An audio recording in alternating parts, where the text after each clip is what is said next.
आजची ही बातमी ऐकताना तुमच्या छातीचा ठोका चुकल्याशिवाय राहणार नाही, कारण आज आपण जो उलगडा करणार आहोत तो काही साधासुद्धा नाही, तर महाराष्ट्राच्या राजकारणातला हा सर्वात मोठा धक्का आहे। आणि हा धक्का दिलाय तो खुद्द राज्याचे गृहमंत्री देवेंद्र फडणवीस यांनी। त्यांच्या हाती आता अशी काही माहिती लागलीये ज्यामुळे एका बड्या नेत्याच्या पायाखालची जमीन सरकली। अजितदादा पवार यांची ती दुर्घटना नव्हती, तर ती एक शांत डोक्यानं केलेली राजकीय हत्या होती। आणि या कटाचा मुख्य रचणारा दुसरं तिसरं कोणी नसून अजितदादांचे अत्यंत जवळचे मानले जाणारे प्रफुल्ल पटेल आहेत, असा संशय आता बळावला आहे। कारण देवेंद्र फडणवीस यांच्या गुप्तचर खात्यानं प्रफुल्ल पटेलांच्या विरोधात 1-2 नव्हे तर तब्बल 15 असे भक्कम पुरावे शोधून काढले, जे ओरडून सांगतायत की दादांचा बळी घेतला गेलाय। मित्रांनो, नीट ऐका, कारण हे सत्य पचवणं सोपं नाही। पण डोळे उघडून बघा की ज्या दिवशी दादा आपल्यातून गेले त्या दिवशी नक्की काय घडलं होतं। आज आपण त्याच काळ रात्रीचा हिशोब मांडणार आहोत, जिथे मैत्रीच्या नावाखाली विश्वासघात झाला। तुम्हाला वाटत असेल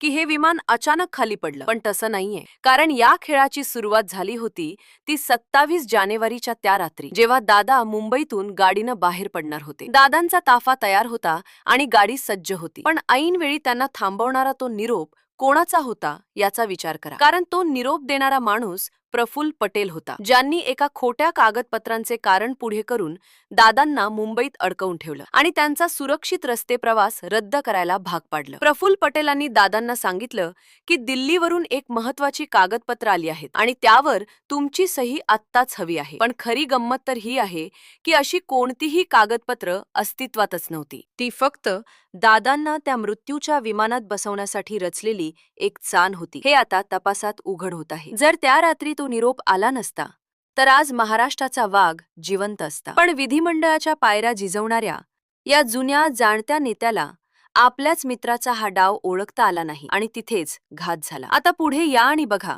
की विमानतळावर नक्की काय शिजलं। कारण देवेंद्र फडणवीस यांच्या हाती लागलेला दुसरा आणि सर्वात मोठा पुरावा हाच आहे की दुसऱ्या दिवशी सकाळी दादांच्या विमानाचे चालक अचानक का बदलले गेले। नेहमी दादांना घेऊन जाणारे ते जुने आणि अनुभवी विमान चालक त्या दिवशी कुठे गायब होते आणि त्यांच्या जागी ज्यांना त्या मार्गाची माहिती नाही अशा नवीन आणि कमी अनुभव असलेल्या चालकांना कोणाच्या आदेशाने कामावर आणलं गेलं, याचा जाब आता जनता विचारत आहे। विमान क्षेत्रातील जाणकारांनी आणि खुद्द तपास करणाऱ्यांनी आता दावा केला आहे की हा बदल प्रफुल्ल पटेलांच्या थेट आदेशाने झाला होता। कारण जुने चालक कदाचित विमानात केलेली तांत्रिक छेडछाड ओळखू शकले असते, म्हणून त्यांना मुद्दाम दूर ठेवलं गेलं आणि आपल्या मर्जीतील माणसांना तिथे बसवलं गेलं। प्रफुल्ल पटेल हे देशाचे माजी नागरी विमान मंत्री राहिले आहेत, त्यामुळे विमानतळ यंत्रणेवर आणि तिथल्या अधिकाऱ्यांवर त्यांचा किती मोठा दबाव असतो हे वेगळं सांगायला नको। याच ताकदीचा वापर करून त्यांनी त्या दिवशी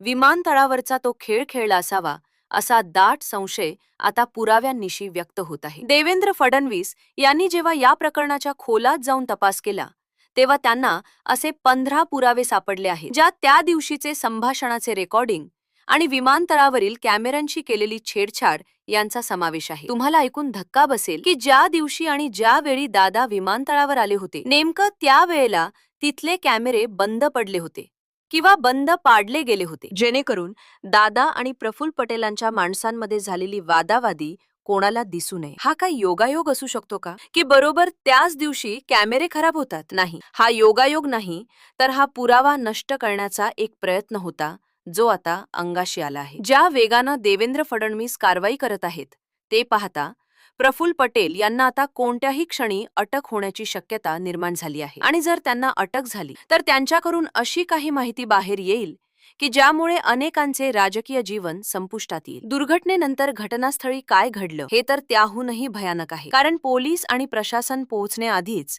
तिथे काही संशयास्पद गाड्या पोहोचल्या होत्या आणि त्यांनी विमानाचे काही तुकडे आणि दादांची ती महत्त्वाची काळी पिशवी तिथून गायब केली, अशी माहिती आता समोर येत आहे। त्या काळ्या पिशवीत काय होतं ज्यासाठी एवढा मोठा खटाटोप केला गेला? असं म्हटलं जातंय की त्या पिशवीत पक्षाच्या पैशांचा हिशोब आणि काही नेत्यांची कच्ची माहिती होती, जी उघड झाली असती तर प्रफुल्ल पटेलांसारख्या नेत्यांना तोंड दाखवायला जागा